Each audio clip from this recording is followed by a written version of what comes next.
Segundo aos Coríntios, capítulo 11, de 1 a 6, dando continuação à nossa série de estudos, essa importante carta do apóstolo Paulo.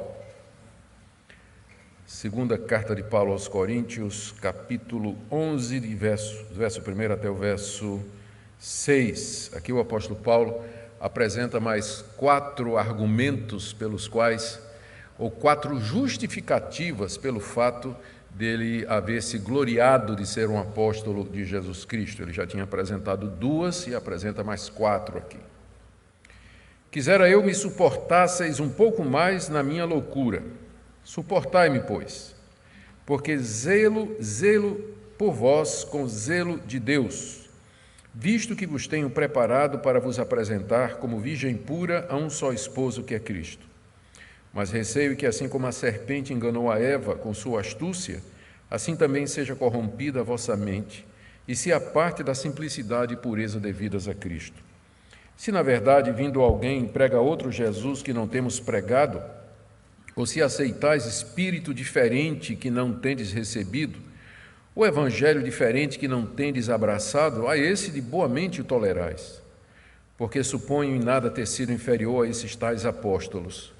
Embora seja falto no falar, não sou no conhecimento, mas em tudo e por todos os modos vos temos feito conhecer isto. Até aqui a leitura da palavra de Deus. Pai querido, mais uma vez nos curvamos diante de Ti, suplicando a iluminação do Teu Espírito Santo. Que o Senhor nos ajude a compreender o significado da Tua palavra e de que forma ela se aplica a nós nos dias de hoje. Em nome de Jesus. Amém. Amados, nas mensagens anteriores nós temos visto, desde o capítulo 10, Paulo se justificando pelo fato de ter se gloriado diante da igreja de Corinto, da sua autoridade como apóstolo. Gloriar-se significa atribuir glória a alguém. Então, significa falar bem de alguém, exaltar as virtudes de alguém. Gloriar-se significa falar bem de si mesmo e exaltar as suas próprias virtudes e suas próprias qualidades, algo que não é absolutamente recomendado na Bíblia para nós. Se nós vamos atribuir glória, ou se nós vamos nos gloriar no fato de conhecermos a Deus e saber que Deus é quem merece toda a honra, toda a glória e todo o louvor.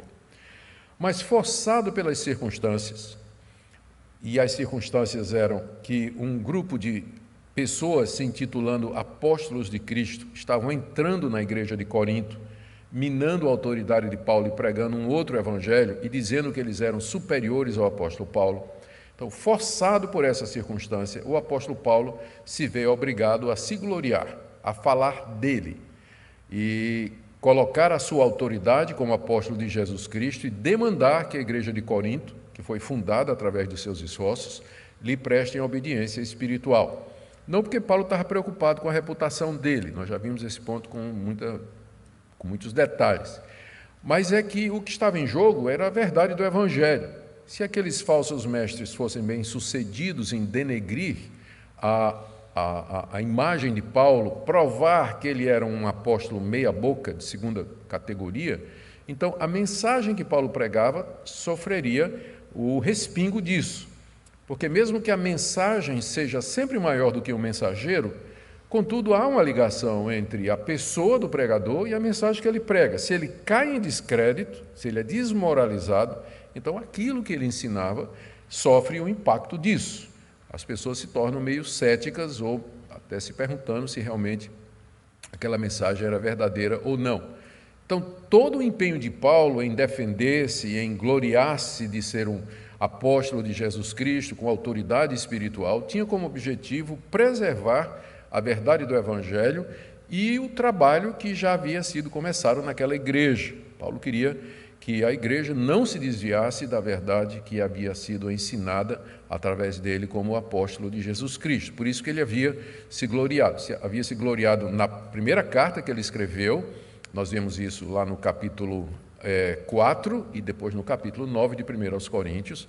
Ele havia se gloriado na carta Severa, que é uma daquelas que se perdeu, e aqui agora ele responde às críticas de que ele estava se exaltando quando fez isso.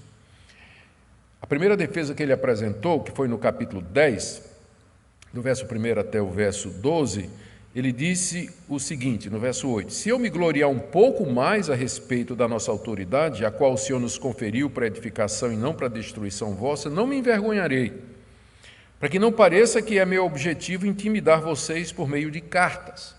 Ele se defendeu então dizendo que ele tinha se gloriado com o objetivo de edificar os irmãos, de abençoá-los. O alvo final de Paulo era o bem da igreja e não intimidá-los por meio de carta. Essa foi a primeira defesa que ele apresentou. Tem bem mais detalhes, mas os irmãos acompanharam, do verso 1 até o verso 12 do capítulo 10. Na última mensagem, nós vimos a segunda justificativa que Paulo deu para gloriar-se como apóstolo de Jesus Cristo. É que ele diz que, pelo menos, ele estava fazendo isso dentro da esfera de ação que Deus lhe havia determinado. Ele era apóstolo dos gentios. Havia acontecido uma divisão de território com os demais apóstolos numa reunião em Jerusalém, que está narrada lá em Gálatas capítulo 2. E Paulo ficou com o evangelho dos gentios, de pregar o evangelho aos não-judeus. E Corinto estava no território que havia sido repartido, um acordo de cavalheiros entre os apóstolos, para ele. Então, quando ele se gloriava do que Deus tinha feito através dele e do fato dele ter plantado a igreja de Corinto, ele não estava se gloriando em trabalho alheio, ele estava se gloriando dentro daquela esfera de ação que Deus lhe havia determinado. Foi o que nós vimos segunda-feira passada. E agora, do capítulo 11, do verso 1 até 6, ele apresenta mais 4 motivos para estar se gloriando, ou por ter se gloriado. E é o que eu quero ver com vocês nessa noite, esperando no final tirarmos 3 ou 4 lições importantes para nós, especialmente para os pastores que estão presentes aqui, líderes, mas também, sem dúvida, para todos os membros das igrejas aqui representadas. Então, o primeiro motivo que Paulo apresenta aqui é o zelo que ele tinha pela igreja. Ele tinha tanto zelo e tanto cuidado pela igreja que ele achou que ele precisava se gloriar da sua autoridade em Cristo para proteger a igreja. Veja como ele diz. No verso 1, ele começa fazendo um pedido. Eu queria que vocês me suportassem mais um pouco na minha loucura. Essa loucura aqui que ele se refere é o fato de que ele está se gloriando. Ele sabe que isso é loucura. Loucura porque toda a glória é de Deus, loucura porque ele estava chamando a atenção para si, e loucura porque ele sabia que tudo vinha de Deus. Paulo sabe que é insensatez o homem gloriar-se, o líder gloriar-se, chamar a atenção para ele. E Paulo sabe, mas aí ele diz, eu sei que é loucura, mas me aguente só mais um pouquinho na minha loucura. Me tolerem mais um pouquinho. Quando ele fala, me suportem mais um pouquinho, ele está dizendo, sejam pacientes e me escutem um pouco, porque eu ainda tenho outros argumentos, eu ainda tenho outras razões para dizer para vocês, pelas quais eu tenho me gloriado. Aguenta mais um pouco. E aí ele apresenta a razão, no verso 2. Ele diz, me suportem na minha loucura, porque eu zelo por vós com zelo de Deus, visto que vos tenho preparado para vos apresentar como virgem pura a um só esposo, que é Cristo Jesus. Aqui Paulo está dizendo que ele se gloriava por conta desse zelo que ele tinha pela igreja de Corinto. O zelo é cuidado, é preocupação, é aquele interesse que é movido pelo amor e que procura o bem do objeto do zelo.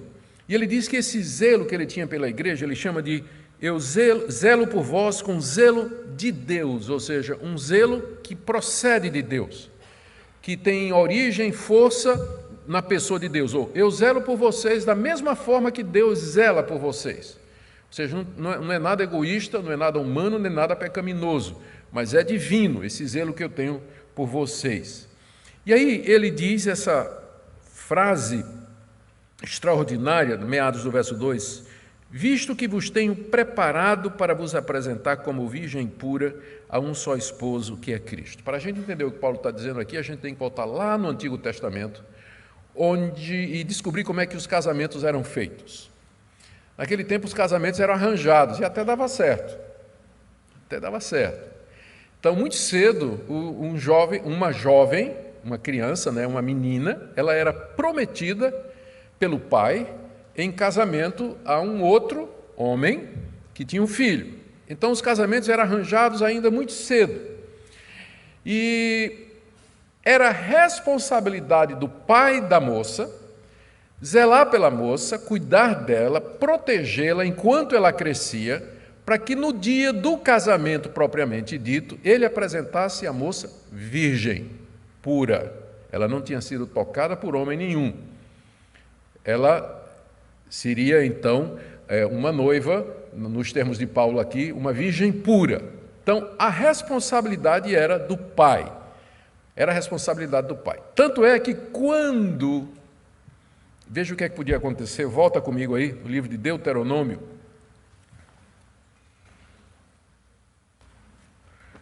Capítulo 22. Olha como funcionava em Israel. Deuteronômio 22, verso 13. Se um homem casar com uma mulher e depois de coabitar com ela a aborrecer e lhe atribuir atos vergonhosos e contra ela divulgar má fama, dizendo: casei com esta mulher e me cheguei a ela, porém não a achei virgem. É o noivo enganado. Porque naquela época se pressupunha que relação sexual era só no casamento, fora disso era prostituição. Relação sexual no casamento. Então, os dois iam virgens para o casamento. Então, o homem recebe a noiva que tinha sido prometida, né?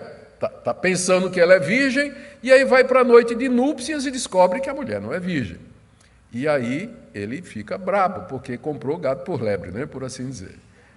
Fui enganado, ele fica brabo com isso aí, e atribui atos vergonhosos, não é? Diz assim: essa mulher que me foi prometida como virgem, ela não é. Verso 15: então o pai da moça e sua mãe tomarão as provas da virgindade da moça e as levarão aos anciãos da cidade à porta. E o pai da moça dirá aos anciãos: dei minha filha por mulher a este homem, porém ele a aborreceu. Eis que lhe atribuiu atos vergonhosos, dizendo: não achei virgem a tua filha. Todavia, eis aqui as provas da virgindade de minha filha, e estenderão a roupa dela diante dos anciãos da cidade. Qual era a prova da virgindade? Era o lençol da cama. Era o lençol da cama da primeira noite, que certamente ficaria manchado e tingido com o sangue da virgem. E aí o par fazia parte da tarefa do pai, terminado o relacionamento conjugal, ir lá de mansinho enrolar o lençol e guardar como prova de que ele cumpriu a sua tarefa, de que ele apresentou a sua filha virgem, para que se depois aparecer um cara meio doido que casou, não gostou da moça, inventa que ela e quer repudiá-la, e a única razão que podia repudiar depois de casado é se tivesse acontecido adultério ou ela não tivesse traído o compromisso antes de se casar. Então, para evitar que a moça fosse infamada, caluniada, o pai então desenrolava a roupa dela diante dos juízes, dizendo: está aqui a prova de que minha filha foi para o casamento virgem. Esse cara está inventando aí uma desculpa contra ela. E o resultado, diz aí, verso 18: os juízes tomarão o homem e o açoitarão. E diz aqui, o pior castigo é isso: vai ter que ficar com ela e não vai poder mandar embora todos os dias da sua vida.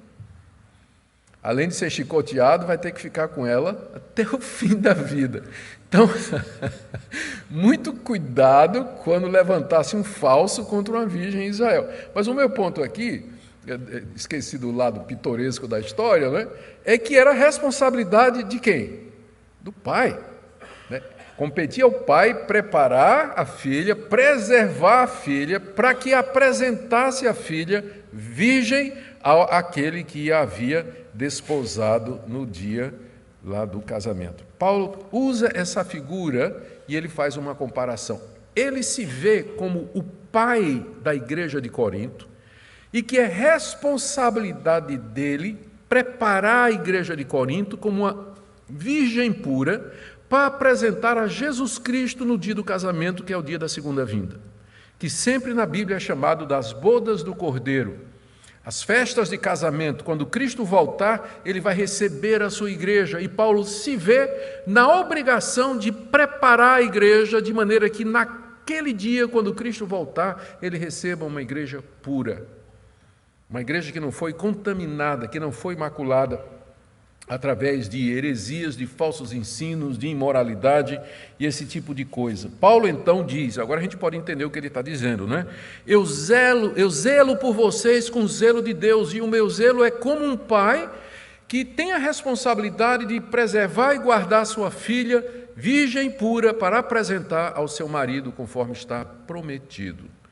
Então, é nesse propósito, Paulo diz, que eu me vi obrigado a me vangloriar, a me exaltar como apóstolo de Jesus Cristo, para poder preservar a minha autoridade e o direito que eu tenho de cuidar de vocês e de repreender os falsos mestres, de ensinar a verdade, porque a minha missão é preparar vocês para o encontro com Jesus Cristo.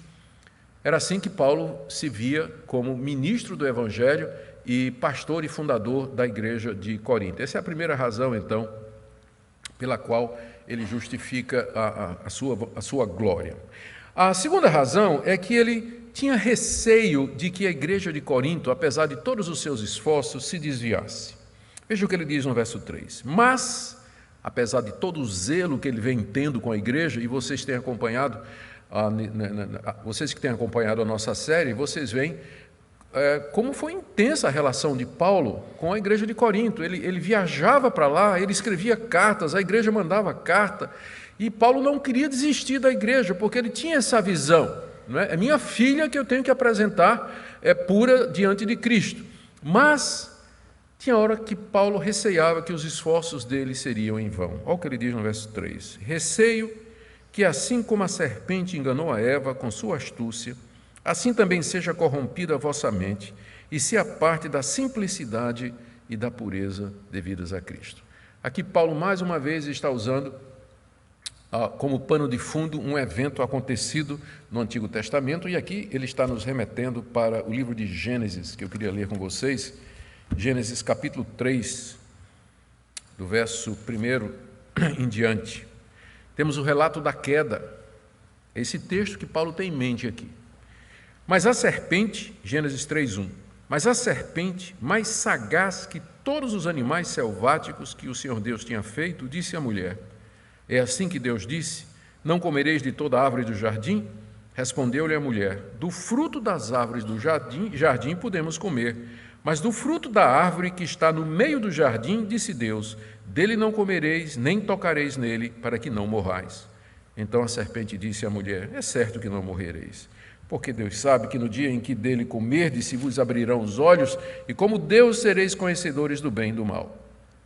Vendo a mulher que a árvore era boa para se comer, agradável aos olhos e árvore desejável para dar entendimento, tomou-lhe do fruto e comeu, e deu também ao marido, e ele comeu.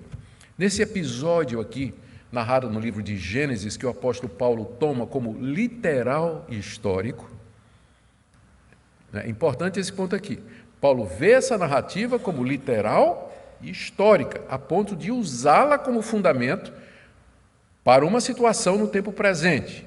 Nós sabemos que há muitos críticos que dizem que os 3 primeiros capítulos de Gênesis são mitos, são lendas, são histórias ou fábulas que foram mitos fundantes elaborados pelos sábios de Israel para justificar determinados costumes ou determinadas doutrinas que eram cridas em Israel e que não têm nenhum fundamento histórico. Paulo era um rabino, e Paulo olhava para o Antigo Testamento como narrando história. O relato da queda da mulher e do homem, eles são um fato histórico da perspectiva do Novo Testamento. Se você disser que Paulo está enganado nesse ponto, a porta está aberta para você dizer que ele está enganado em outros também. O próprio Jesus se refere ao relato da criação como tendo sido histórico. Se tanto Paulo como Jesus e os outros autores do Novo Testamento se referem aos 3 primeiros livros da Bíblia como sendo narrativa histórica fundamentada em fatos acontecidos no tempo e no espaço, então se você desacredita Jesus, Paulo e os demais apóstolos, você está desacreditando também as coisas que eles escreveram. O que é que vai nos garantir? Se eles estavam errados nesse ponto, o que é que vai nos garantir que eles não estavam errados nas outras coisas que eles escreveram, disseram ou deixaram para nós? Então, veja como Paulo trata o relato como sendo histórico. E aí ele faz 4 pontos de comparação entre o que aconteceu lá no jardim, Gênesis 3, e o que ele estava com medo que estivesse acontecendo na igreja de Corinto. Porque os falsos mestres já tinham entrado na igreja de Corinto, eles estavam ensinando um outro evangelho, e a mensagem deles, Paulo temia, haveria de apartar os crentes da simplicidade e da pureza do evangelho de Cristo. E aí ele vê nisso um paralelo com o que aconteceu lá no jardim. Então, o primeiro paralelo é a presença da serpente. Ele diz assim: receio que como a serpente enganou Eva, assim também ela engane vocês. A serpente aqui é o diabo, Satanás, o anjo caído, o enganador, o adversário, que estava por detrás da serpente, lá no jardim. E era quem estava por detrás dos falsos mestres lá na igreja de Corinto. Assim como o diabo, através da serpente, enganou Eva, o diabo agora, através dos falsos mestres, está enganando vocês. Então, o primeiro paralelo é quem estava realmente por detrás do que estava acontecendo. Paulo vê, além dos falsos mestres, assim como ele olha para o relato da queda e vê que atrás, por detrás da serpente, estava, na verdade, Satanás. E não é de admirar que mais adiante, no capítulo 11, aqui mesmo, a gente vai ver isso na próxima mensagem, ele diz assim, no verso 13, os tais são falsos apóstolos, obreiros fraudulentos, transformando-se em apóstolos de Cristo, e não é de admirar, porque o próprio Satanás se transforma em anjo de luz, não é muito, pois, que os seus próprios ministros se transformem em ministros da justiça. Então, Paulo, aqui ele diz com clareza que quem estava por detrás desses falsos mestres era o diabo. O mesmo diabo que estava lá no jardim é o mesmo diabo que estava em Corinto. E ele tinha exatamente o mesmo objetivo. E aqui é o segundo ponto da comparação. Paulo diz, assim como o diabo enganou Eva, ele vai também enganar vocês, porque esse é o objetivo de Satanás. Ele enganou Eva propondo uma mentira. A mentira é, você não vai morrer se desobedecer a Deus, na verdade você vai ser igual a Deus, e mais ainda, você vai ter pleno conhecimento do bem e do mal.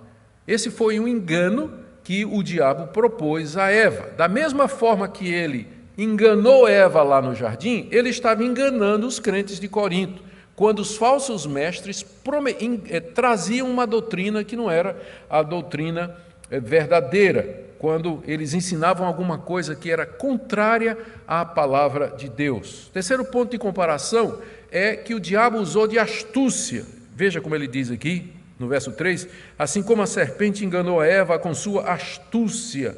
A serpente, pensando lá no relato de Gênesis 3, de fato ela foi muito esperta, não é? Ela apelou para coisas que interessavam a mulher. Você não vai morrer, você vai ser igual a Deus, você vai ter profundo conhecimento. E aquilo despertou o interesse da mulher. O diabo é astuto. É dito lá no texto que a serpente, a mais sagaz de todas as criaturas que Deus havia feito. Sagacidade, astúcia, uma inteligência maligna, uma esperteza que tem como objetivo destruir.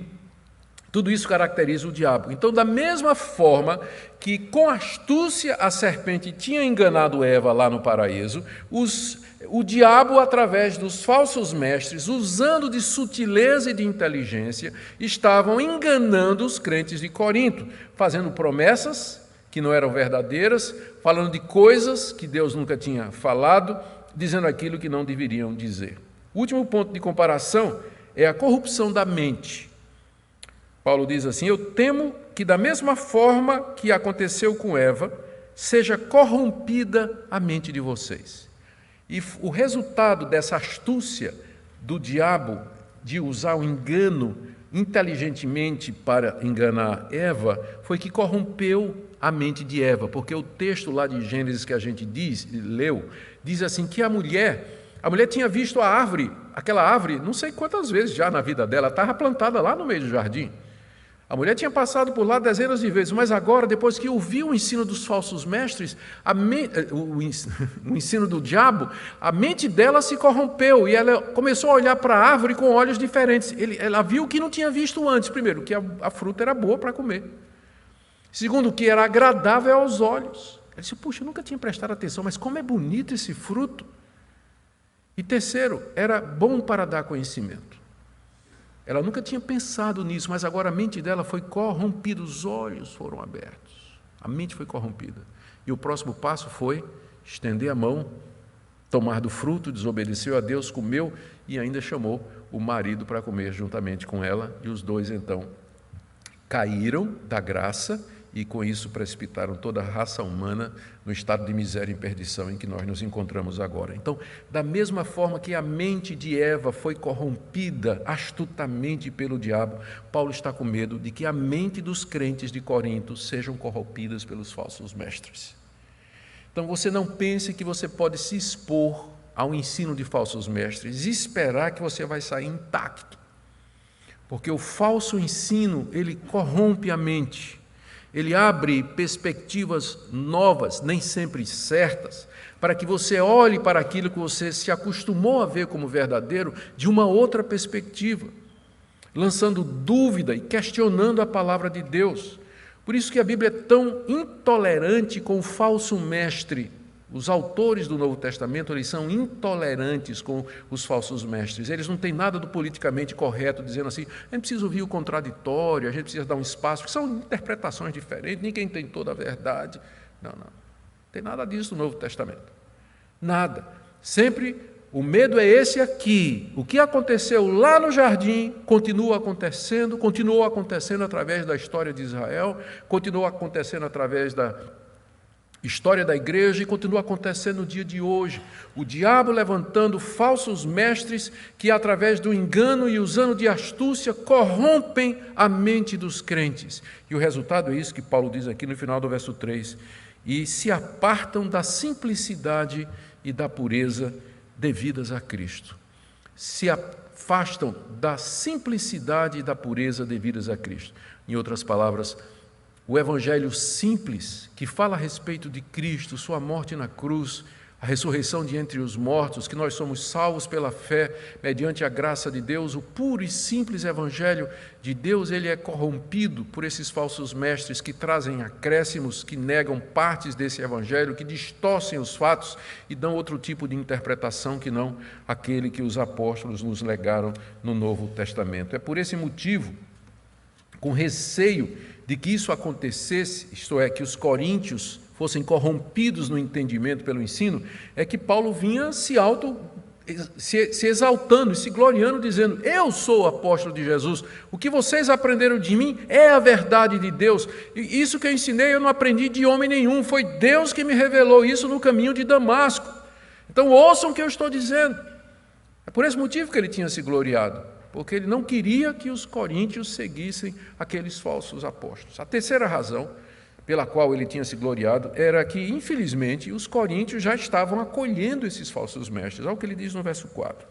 Se, na verdade, vindo alguém, prega outro Jesus que não temos pregado, ou se aceitais espírito diferente que não tendes recebido, ou evangelho diferente que não tendes abraçado, a esse de boa mente o tolerais.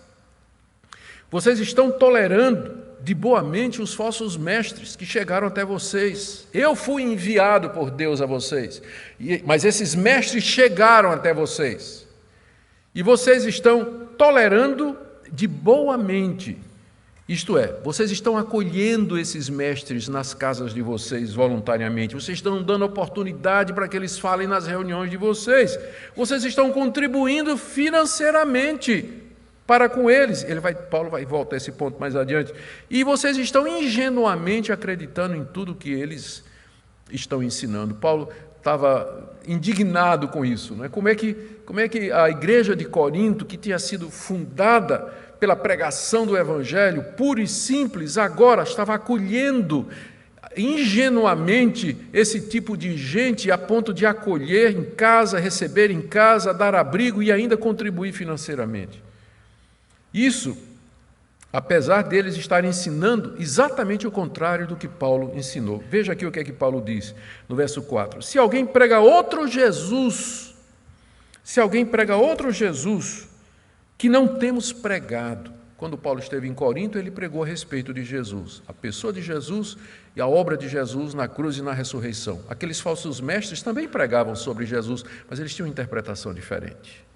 Eles olhavam para Cristo de outra maneira, para a obra de Cristo de outra maneira. Eles traziam uma interpretação alternativa que era diferente daquela que Paulo tinha pregado. E Paulo diz: vocês estão recebendo esse pessoal? Vocês já esqueceram do Jesus que eu preguei a vocês? Segundo, Paulo diz: vocês estão recebendo outro espírito, aceitais espírito diferente que não tendes recebido. Aqui, mais uma vez, há uma dificuldade. Vocês lembram da última vez, ou da penúltima vez que nós falamos a respeito desse assunto? A palavra espírito, às vezes, a gente não sabe a que se refere, porque ela é igual, é a mesma palavra para espírito do homem, espírito de Deus ou espírito maligno. Então, aqui, o que é que Paulo quer dizer aqui? Vocês aceitam um espírito diferente que vocês não receberam.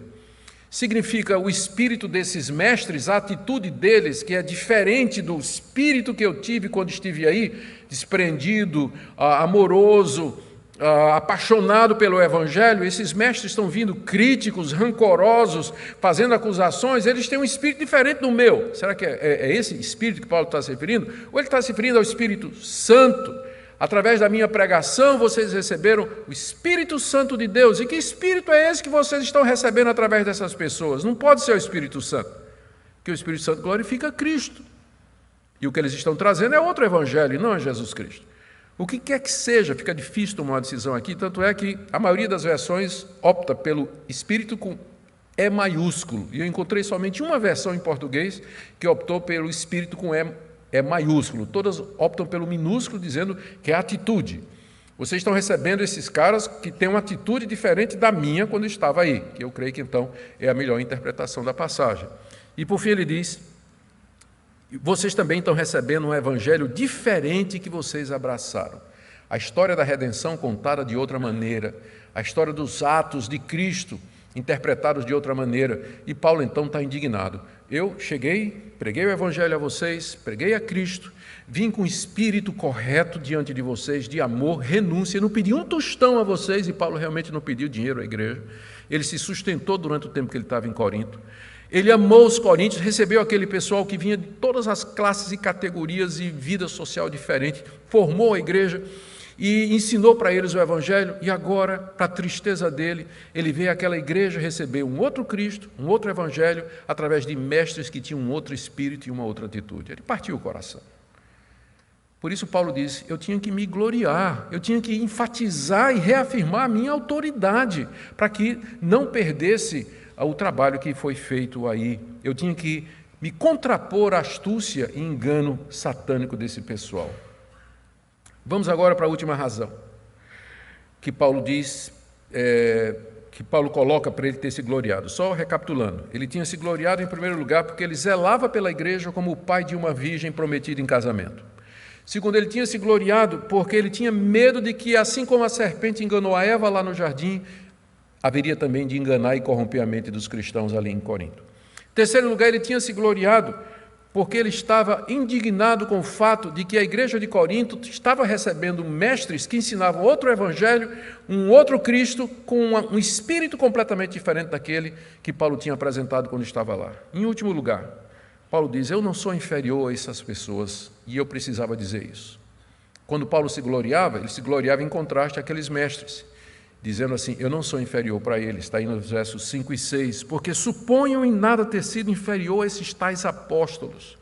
Embora seja falta no falar, não sou no conhecimento, mas em tudo e por todos os modos vos temos feito conhecer isso.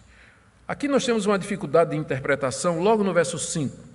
Literalmente, o texto está dizendo assim: suponham em nada ter sido inferior a estes excelentes apóstolos. É isso que está dizendo no original. Então pode ser interpretado de duas maneiras. Primeiro, irônica. Paulo está dizendo assim: em nada eu sou inferior a esses super apóstolos que se apresentam aí como se eles fossem mais excelentes do que eu. Então, nesse caso, Paulo estaria fazendo uma ironia, sendo sarcástico e até debochando, né? Do fato de que aqueles caras chegavam lá e diziam: nós somos apóstolos maiores do que o apóstolo Paulo. Paulo chama eles até de... Aí Paulo aqui estaria chamando de superapóstolos, que é a tradução da NVI, Nova Almeida Atualizada, a NTLH, já traduzem assim: em nada fui inferior a esses superapóstolos, entendendo que Paulo está sendo irônico. Eles achavam que eles eram superapóstolos. E Paulo diz: eu não sou inferior a esse pessoal, não. Mas a outra possibilidade é que Paulo está se referindo aos 12. Em nada fui inferior aos mais excelentes apóstolos. E quem eram os apóstolos mais excelentes? Os 12 apóstolos do Cordeiro. E Paulo diz: eu não sou inferior a eles. Por que ele está dizendo isso? Porque aqueles mestres chegavam lá na cidade de Corinto e diziam: Paulo não é um dos 12. Paulo não andou na companhia dos 12, ele é um apóstolo que veio depois, ele foi chamado depois. Portanto, ele não tem a mesma autoridade, não tem o mesmo poder dos apóstolos de Jesus Cristo. Então, vocês não deviam escutar o que ele está dizendo. Então, aqui nesse caso, a referência seria positiva. Em nada fui inferior aos apóstolos mais excelentes, quer dizer, os 12 apóstolos de Cristo. Só que mais adiante, ele diz assim, no verso 13: esses tais falsos apóstolos são obreiros fraudulentos, transformando-se em apóstolos de Cristo. Então, essa frase elimina a segunda possibilidade. Ele não pode estar falando aqui dos 12 apóstolos de Cristo. Então, nós ficamos com a primeira opção. Paulo está sendo irônico. Ele está dizendo assim: em nada fui inferior a esses superapóstolos. Em nada fui inferior a esses que se consideram superiores a mim. Na verdade, a minha avaliação é outra, diz o apóstolo Paulo. Eles acham que eu sou inferior a eles, mas eu não sou inferior a eles, não, e vocês sabem disso. Vocês sabem disso. Os coríntios conheciam Paulo, seu pai espiritual. Veja o que ele diz no verso 6. Embora eu seja falto no falar, aqui faltou Paulo acrescentar, embora eu seja falto no falar, como eles estão dizendo, porque essa era uma das críticas, lembram? Uma das críticas que os falsos apóstolos faziam de Paulo, que a presença de Paulo como pregador era fraca. Eu até citei para vocês uma descrição, a única descrição física que nós temos do apóstolo Paulo, que aparece naquele livro apócrifo chamado Atos de Paulo e Tecla, datando do século II, onde narra as tentativas de Paulo de convencer uma jovem chamada Tecla, e dizendo que Paulo era baixinho, careca, as pernas tortas, feito garrincha, a sobrancelha uma emendava na outra e tinha o nariz pontudo, feito uma águia. Pensa num caba feio.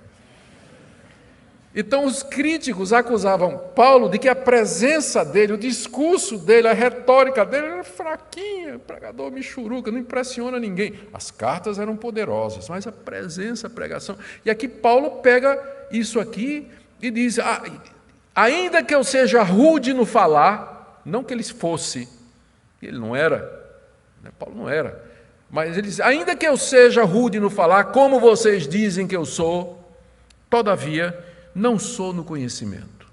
Eu conheço a Deus, eu conheço a Cristo, eu conheço o Evangelho muito mais profundamente do que esses falsos mestres. E vocês sabem disso, final do verso 6. Em tudo e por todos os modos vos temos feito conhecer isso. Ele está se referindo às suas pregações em Corinto e às cartas que ele escreveu. Em tudo e de todos os modos nós fizemos conhecido a vocês, ou fizemos vocês saberem o nosso conhecimento a respeito de Jesus Cristo. Então, se vocês tiverem um pouco de bom senso e fizerem uma comparação, vocês verão que em nada eu sou inferior a esses superapóstolos, porque vocês me conhecem. Vocês me conhecem. Eu queria tirar aqui umas 4 conclusões para nós, encaminhando já para o final. Primeiro, esse texto nos ensina, penso, que o pastor do rebanho deveria ver a sua função como pai da noiva. Acho que devia colocar isso no manual presbiteriano, né, que fala da preparação dos pastores. O pastor é o pai da noiva. É o pai da noiva. É aquele que prepara e zela pela sua filha, pensando no dia do juízo, quando vai apresentar o rebanho diante de Deus.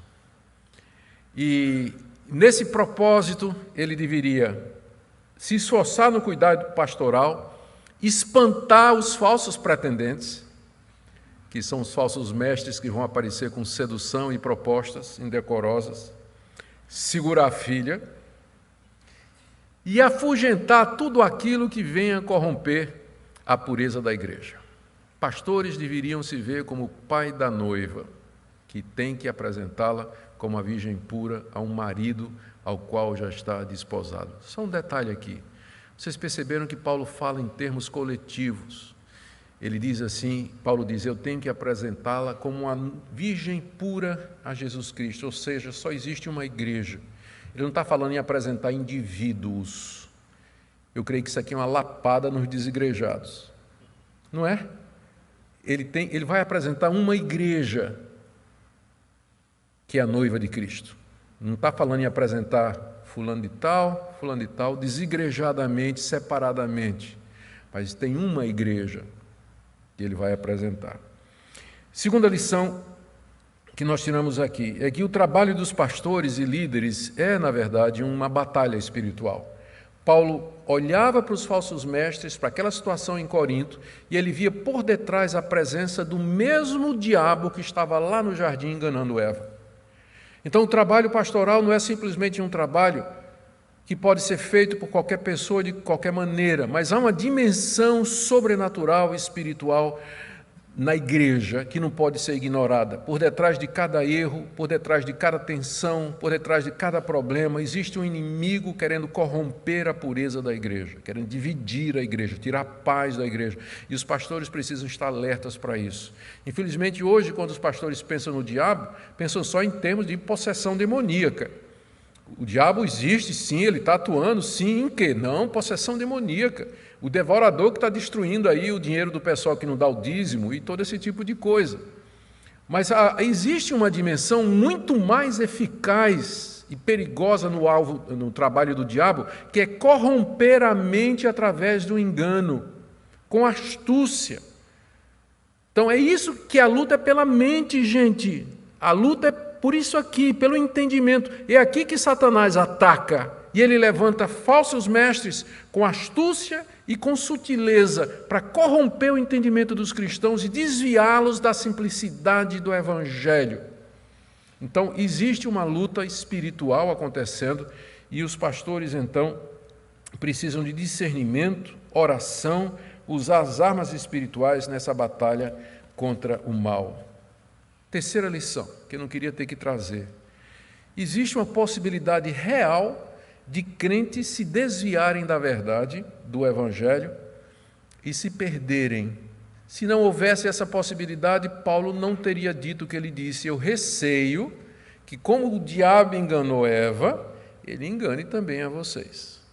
Então é perfeitamente possível que pessoas que foram criadas na igreja, educadas no Evangelho, que conhecem o Evangelho pregado pelo apóstolo Paulo, pelos demais apóstolos e pelo próprio Senhor Jesus Cristo, que conhecem a Bíblia desde cedo, é possível que essas pessoas sejam corrompidas no entendimento através da astúcia do engano. E não são poucos aqueles que, mesmo tendo sido criados no Evangelho, até se tornado pastores e mestres no Evangelho, que numa certa época da sua vida eles se corromperam no entendimento e voltaram atrás e negaram todas as verdades que um dia eles professaram, viveram e ensinaram. A questão da eleição e predestinação não tem nada a ver com o que eu estou falando aqui, eu estou falando da perspectiva humana. Deus é que sabe quem são os eleitos aí. Deus é quem sabe quem são os eleitos e predestinados e nós não vamos usar a eleição e predestinação para fechar os nossos olhos para essa realidade aqui. Tão clara, em que Paulo adverte, ele dizendo, vocês têm que ter cuidado, vocês não podem ficar expostos a esses falsos mestres, porque eles têm esse poder de corromper a mente e o entendimento dos cristãos. E por último, essa passagem é mais uma daquelas que mostram de que nós não temos mais apóstolos de Cristo, como os 12 e o apóstolo Paulo. Eles foram realmente uma classe especial de pessoas que Deus levantou por um momento específico na história da redenção. Eles foram testemunhas da ressurreição de Cristo, foram chamados pessoalmente por Cristo, eles foram habilitados para fazer sinais e prodígios, foram inspirados para escrever infalivelmente a Escritura e lançar os fundamentos da igreja cristã. Não há mais pessoas na categoria de apóstolos de Jesus Cristo, como Paulo e os 12. E eu digo isso porque todo mundo sabe que há centenas, milhares de obreiros no Brasil que assumiram para si o título de apóstolo. E se você vai perguntar, eles vão dizer para você que eles não estão usando aquele título no sentido de missionário, porque é o sentido mais amplo do texto. Apóstolo significa alguém enviado, então um missionário. Não, eles estão usando esse título para se colocar acima, é um título hierárquico, para se colocar acima de pastores, de bispos, de evangelistas e tudo mais, no topo da escala da hierarquia eclesiástica. Eles se veem com autoridade, jurisdição especial, recebem revelação direta de Deus, a palavra deles não pode ser questionada. Gente, não existe essa categoria de pessoas. O que existe hoje são pastores e mestres que ensinam o que os 12 e Paulo ensinaram aqui no Novo Testamento. Não há mais pessoas para receber novas revelações de Deus e lançar o fundamento de novas doutrinas. O que existe são pastores, evangelistas e mestres e profetas que explicam a palavra de Deus, ensinam aquilo que os apóstolos já nos deram e que está aqui registrado de maneira infalível. E a nossa autoridade não vem do nosso ofício, mas vem da nossa fidelidade à palavra de Deus. Se algum dia eu ensinar alguma coisa fora da palavra de Deus, ninguém está obrigado a me escutar nem me ouvir. Mas enquanto eu for fiel à palavra de Deus, a minha autoridade vem dela, e não da minha pessoa, mas vem dela. Amém? Que Deus nos ajude, irmãos, a ficarmos firmes no Evangelho, a não nos desviarmos e corrompermos a nossa mente através da astúcia, do engano que Satanás usa de maneira tão eficaz para destruir ou tentar destruir a igreja de Deus. Vamos orar. Eu queria convidar o pastor Cláudio. Pastor, venha até a frente, pastor, e ore, por gentileza. Pastor Cláudio, para quem nos visita, é o nosso pastor titular. Eu chamo ele de pastor presidente. Pastor Cláudio vai orar por nós. Vamos ficar em pé enquanto o pastor ora por nós.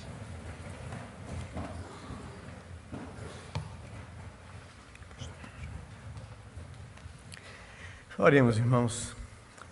Pai, quando nos colocamos diante da Tua palavra e ouvimos a exposição dela com tanta clareza e simplicidade, nós tememos e trememos diante dela e do Senhor. Pedimos ao Senhor que nos dê, Senhor Deus, um coração quebrantado e humilde, um coração disposto sempre a ouvir a Tua voz. Pai amado, nos dê entendimento também, enquanto pastores e pessoas que foram colocadas com responsabilidade e autoridade de conduzir o rebanho, a lutar essas lutas espirituais, a termos a sensibilidade, a percepção da ação do inimigo em cada circunstância da vida da Tua igreja. Dá-nos, ó Senhor Deus, entendimento dessas coisas, para estar alertando, ensinando e instruindo a Tua igreja a amar a Tua palavra, Senhor.